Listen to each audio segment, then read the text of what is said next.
नमस्कार दोस्तों, मैं अलका स्वागत करती हूँ आपका अपनी एक्सीलेंस फैमिली में, जहाँ आज हम जानेंगे ग्रामीण बैंकिंग एक आलोचनात्मक मूल्यांकन।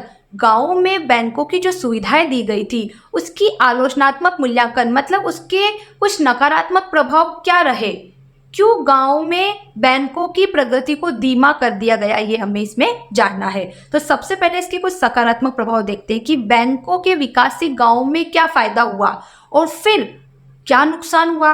तो पहले देखते हैं सकारात्मक प्रभाव कि बैंकिंग व्यवस्था के त्वरित प्रसार का ग्रामीण कृषि और गैर कृषि उत्पादन, आय और रोजगार पर सकारात्मक प्रभाव पड़ा। कृषि से संबंधित कार्य में जो भी व्यक्ति लगे थे उनको भी फायदा हुआ और ऐसे व्यक्ति जो गैर कृषि कार्य में लगे थे, मतलब कि कृषि का उससे सीधा संबंध नहीं था, वो खनन, विनिर्माण, मत्स्य पालन, मुर्गी पालन, ऐसे अनेकों हस्तशिल्प कला इन कामों में लगे हुए थे। तो विशेष रूप से हरित क्रांति के बाद से किसानों को साख, सेवाएं और सुविधाएं देने तथा उनकी उत्पादन आवश्यकताओं की पूर्ति के लिए अनेक प्रकार के ऋण देने में इन्होंने सहायता दी।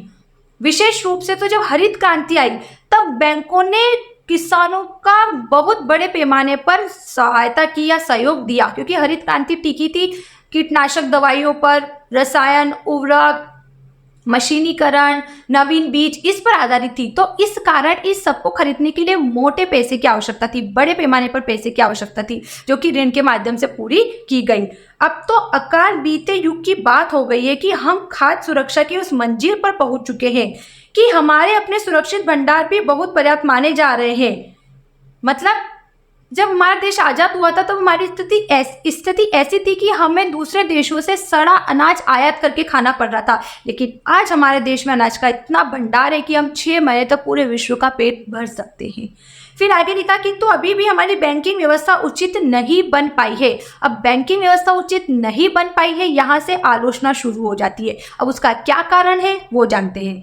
तो बताया गया है संबद्ध व्यावसायिक बैंकों को छोड़कर अन्य सभी औपचारिक साख संस्थाएं जमा प्रवाह की संस्कृति को विकसित न कर पाई, न ही ये सही ऋण चाहने वालों को ऋण दे पाती है और न ही इनकी कोई प्रभावपूर्ण ऋण वसूली व्यवस्था बन पाई। किसानों को ऋण तो दे दिया गया, लेकिन उसकी वसूली केवल वाणिज्यिक बैंक कर पाए, व्यावसायिक बैंक कर पाए। उसको छोड़कर जो ग्रामीण विकास बैंक थे, भूमि विकास बैंक थे, इन बैंकों ने क्या किया, ना तो सही प्रकार से ऋण उपलब्ध करा पाए और ना ही दिए गए ऋण को वसूल कर पाए। तो इस कारण बैंकिंग व्यवस्था अस्त हो गई। अब बैंक कर्जे में चला गया। जब बैंक के पास पैसा ही नहीं है तो वो ऋण कहाँ से देगा? जो ऋण दिया वो तो आया ही नहीं, तो दूसरा ऋण कहाँ से दे, है ना। तो धीरे धीरे बैंकिंग व्यवस्था गांव की ओर से औद्योगिक क्षेत्रों की ओर मुड़ गई। फिर आगे लिखा, कृषि ऋणों की वसूली नहीं हो पाने की समस्या बहुत गंभीर है। क्यों गंभीर है? हम जानते हैं क्योंकि कृषि मानसून पर निर्भर रहती है। अगर मानसून अच्छा आया तो उपज अच्छा आती, उपज अच्छा आती तो किसान लोग पैसा दे पाते। अब किसान लोगों की भी समस्या है कि तो किसान लोग ऋण नहीं दे पा रहे हैं, उसका कारण कृषि ही मान लो कि फिर वो अपनी कोई दूसरा स्वार्थ उस ऋण से पूरा करते हो। तो आगे लिखा है, कृषि ऋण का भुगतान न कर पाने वालों की संख्या में लगातार वृद्धि हुई। किसान ऋण का भुगतान करने में क्यों असफल रहे? स्पष्ट है कि किसान बड़े पैमाने पर ऋण अदा करने से इनकार कर रहे हैं। इसका क्या कारण हो सकता है? आप सभी जानते हैं और मैं भी जानती हूँ कि इसका बहुत कारण हो सकता है। जैसे पहला कारण मैंने आपको बताई था कि कृषि मौसम पे निर्भर है, मानसून पर निर्भर है। मानसून नहीं आया तो उपज तैयार नहीं हुई। दूसरा कारण लोन अधिक होगा, ऋण अधिक होगा, तो उस कारण किसान लोग उसकी भरपाई नहीं कर पा रहे हैं।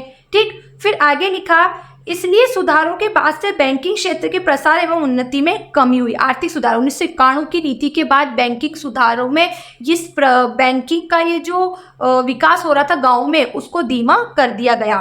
फिर इस स्थिति में सुधार लाने के लिए हाल ही के वर्षों में सभी वयस्कों को जनधन योजना नामक योजना के एक भाग के रूप में बैंक खाते के लिए प्रोत्साहित किया गया।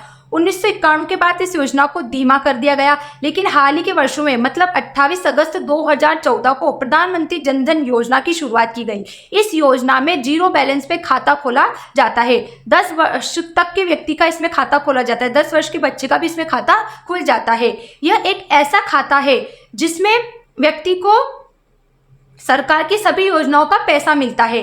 इस खाते में पैसा रखने की कोई सीमा नहीं है। ठीक है, ये जीरो बैलेंस से भी खुल सकता है। इसमें जो पैसा जमा करते हो उस पर ब्याज की सुविधा भी है। साथ ही इस जनधन योजना के माध्यम से लोगों को अनेक सुविधाएं दी गई, जैसे दुर्घटना बीमा की भी इसमें सुविधा मिली और कृषि बीमा की भी इसमें सुविधा मिली है।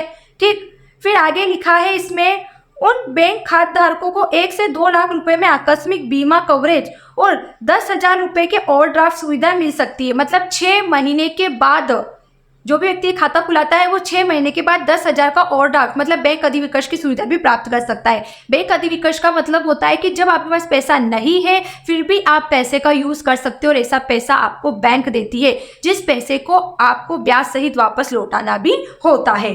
फिर लिखा है और वे अपने वेतन, वृद्धा पेंशन, सरकार के अन्य सामाजिक सुरक्षा भुगतान बैंक खातों में स्थानांतरित कर सकते हैं। न्यूनतम बैलेंस रखने की भी कोई सीमा नहीं है।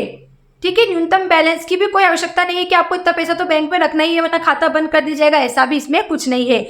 इससे 40 करोड़ से अधिक लोगों ने बैंक खाते खुलवाए। अप्रत्यक्ष रूप से इसने विशेष रूप से ग्रामीण क्षेत्रों में बचत की आदत और वित्तीय संसाधनों के कुशल आवंटन को बढ़ावा दिया।